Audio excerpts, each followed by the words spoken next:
Hello and welcome, you guys. This is going to be a breakdown of the astrological forecast for June 9th to June 14th, June 8th to June 14th, actually. Welcome. Normally, I am live every Sunday at 11 a.m. Pacific Standard Time on Twitch, TikTok, and YouTube, but I am presently frolicking around at the Renaissance Fair with my friend Tasia, so thank you for still engaging in my content and joining this not live stream. It's going to be a similar format where we kind of just dive in, talk about all the juice, all the fun stuff that's happening, and just get you a clearer insight on the upcoming week and guide you through all of the different things. So to talk about the transits for this week, Tuesday, June 9th, Venus is conjunct Jupiter and Mercury is square Saturn. Friday, June 12th, Venus is square Chiron. Saturday, June 13th, Venus enters Leo. And then Sunday, June 14th, is a new moon in Gemini. Now, on the evening of the 13th, I am hosting a Gemini new moon gathering. If you are in the inner circle, you get access to this. If you're not yet in that space, which is a container and a monthly membership for those of you who want to work deeper with the lunations and with me and the deeper echelons of my community space, you are more than welcome to join. But if you just want to drop in and see what it's like, you can drop in using the link down below or sign up for the inner circle. Let's get ready to rumble. Okay. I'm excited. So what we've got going on Tuesday, June 9th, Venus and Jupiter are conjunct in Cancer. This is delicious. This is like heart expansion, self-love. We have to look at the fact that, guys, I feel like you guys are going to kind of get like a similar kind of texture or experience that I get all the time because my Venus and Jupiter are conjunct in my natal chart in a water sign. So this is like, I feel like you guys are getting a glimpse into my heart, my world, and my love zone. So welcome. Venus in Cancer is very tender. It's like understanding the deeper layers of the emotional terrain and like allowing yourself to be like held by the ocean, the mother, the like deeper, just like heart-based waters. And then Jupiter in Cancer is this planet of expansion, of like really creating more space, more container for this energy. So in Cancer, it's just like, I heard it's enough. That's a lot of love. It's enough. And so like your capacity to like receive more is like expanding here, more love, more devotion, more emotional terrain. And this, guys, this just popped into my head. If some of y'all are planning weddings or who's getting married on this Tuesday, because honestly, send me an invite. Because I want, this is like magical, beautiful, loving, passionate energy of just, and also like at a deep level, like self-love, like this really like, wow, my heart is so big, so beautiful, and I can love every person and myself in the process, because it's like that quote around, I know there's good in the world because I am good. And just like allowing that sort of energy to just ripple out. And it just feels like this really invitational, emotional energy to just like really reflect on like how much emotional magic you've accumulated and just like juice. I hope this is all making sense. It's very, when we talk about water signs, I'm like, how do I create words for this other than like yummy, sensual, succulent, heart opening? And I just really feel this, like, it feels like your heart's hydrated, like it's getting more nutrients, more emotional nutrients than it's ever had before, which is so beautiful, which I'm in love with. Additionally, on this day, we do have a square from Mercury to Saturn on this day. So it's a very interesting dichotomy that's happening. And so Saturn in Aries has been really having us hone in on like understanding to go slow, to like pace ourselves. And this, I see how this is playing in with this dynamic that's happening here, especially with Mercury. It's like this energy right here is like, just say, It's kind of the like muses from Hercules, like just say that you're in love, like, and Megra's like, this square, no chance, no way, I won't say words. I hope this is making sense to you guys. It's totally making sense to me. But it's this energy of like, there's a part of you that can so easily just say, I'm in love, I'm in love, I'm in love. And like, love is everything, love is all. And Saturn kind of comes in and is creating the square to Mercury in Cancer about like, hey, like, don't just jump to saying things, right? Saturn's kind of like pulling the reins back on this Cancerian energy of just like letting the emotional terrain run the show, where it's like, but I love this moment right now. And Saturn in Aries goes, yeah, that's right now. Where is this going to take us in the 5-year plan I'm trying to help you like cultivate? Or Saturn in Aries 2-year plan, right?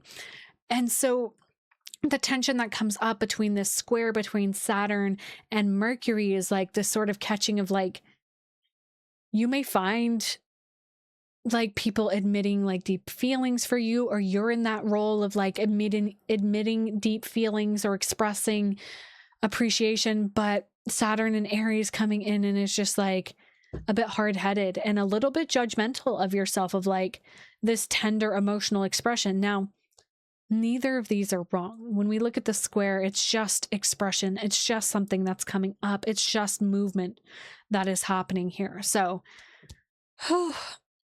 I feel this.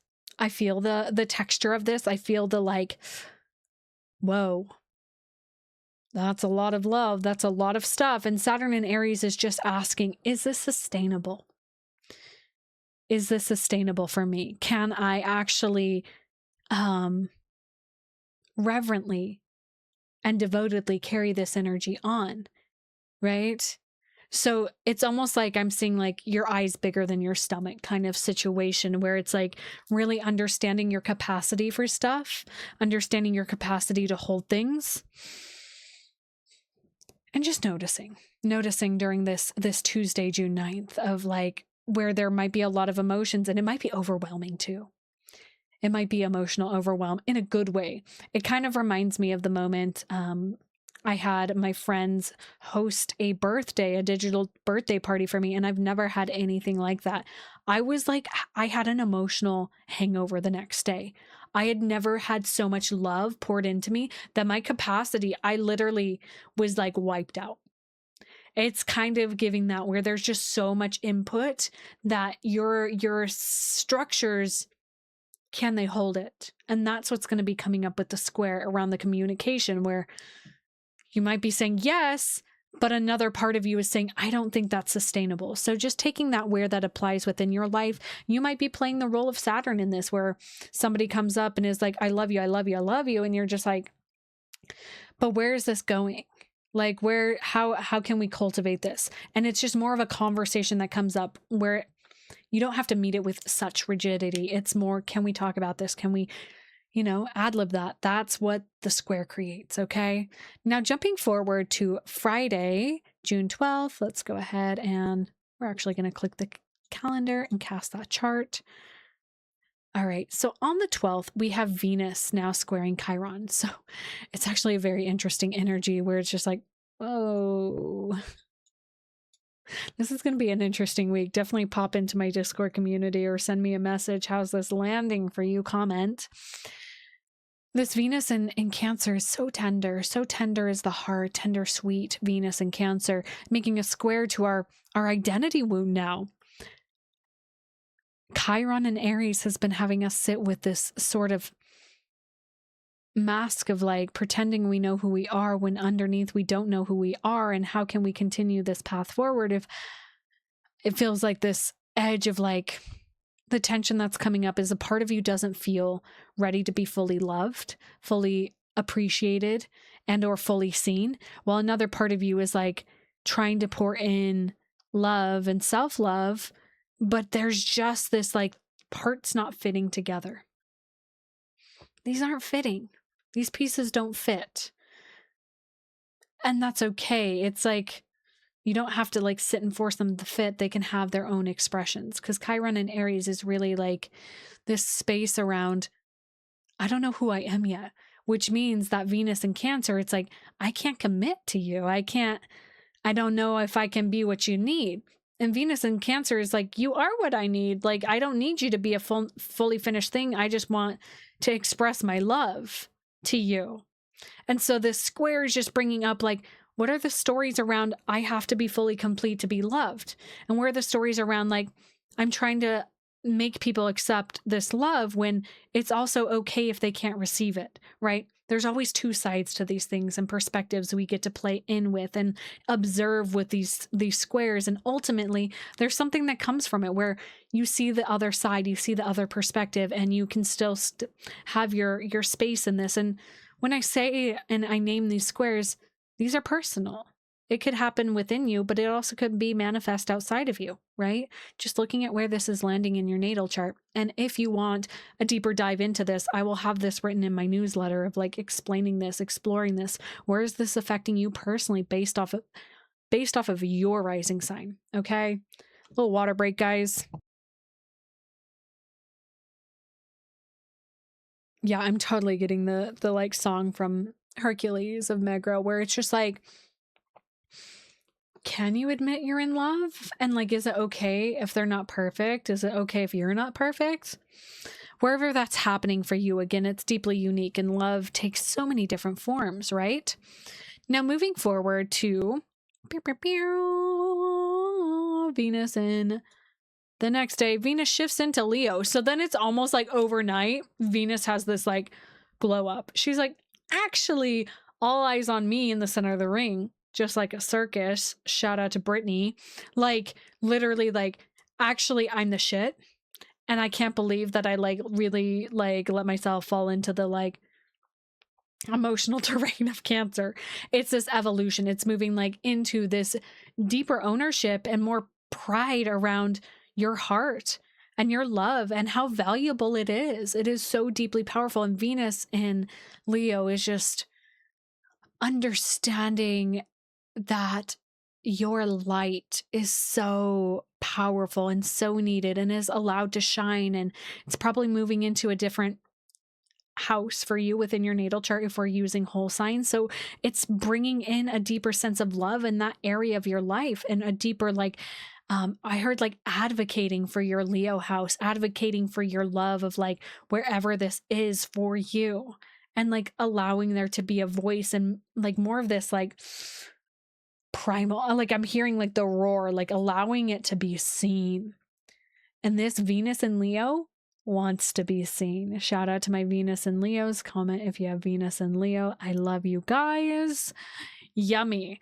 Whole different texture, whole different flair, whole different experience of Venus here. It's like picking yourself off the ground, and it's giving Click Clack Symphony by Ray, where it's literally like you were in this like, oh, actually, I'm just going to get to my girls together and we're going to go dance it out and we're going to go evolve this energy, alchemize this energy, and allow my heart to shine again. Okay. Fucking love it. And then Sunday, and again, this evening, I'll be hosting a new moon gathering in my inner circle, or you can drop in using the link down below.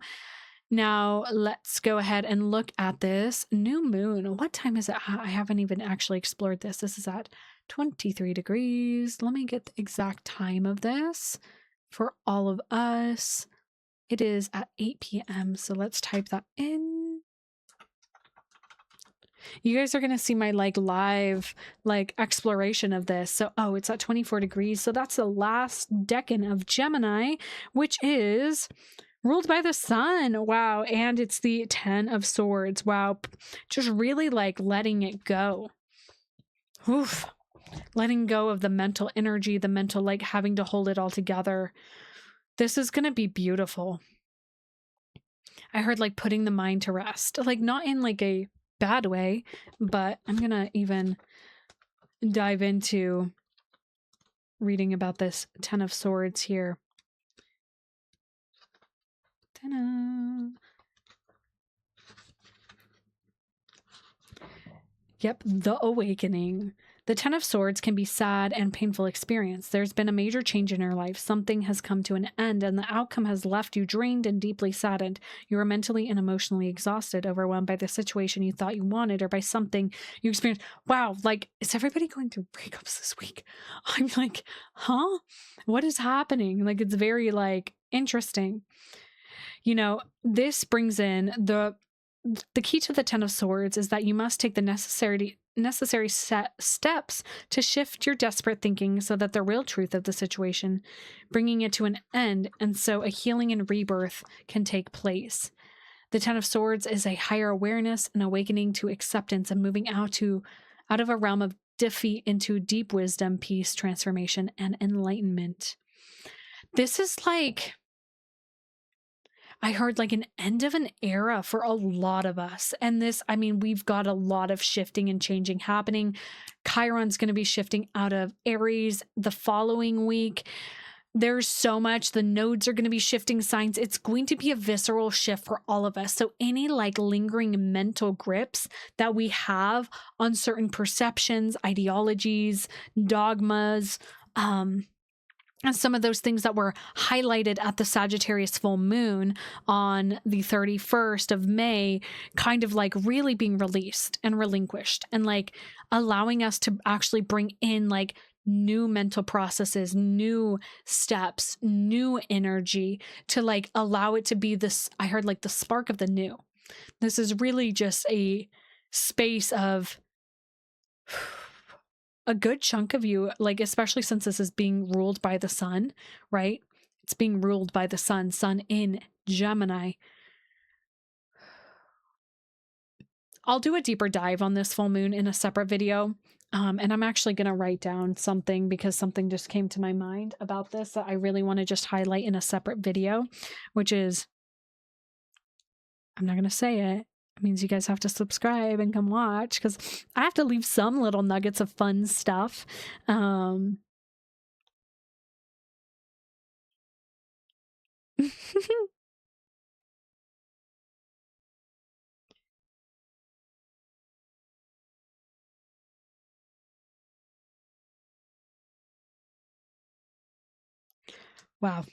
Wow, wow, wow, wow, wow. I'm really excited to talk about that. I'm inspired.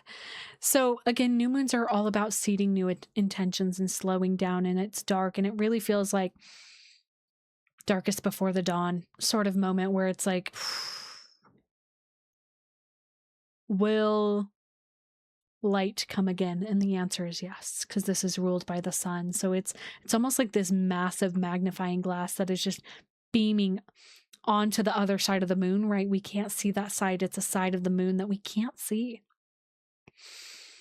And so we're getting a glimpse at like old, crusty, gross, yucky processing that we have to release.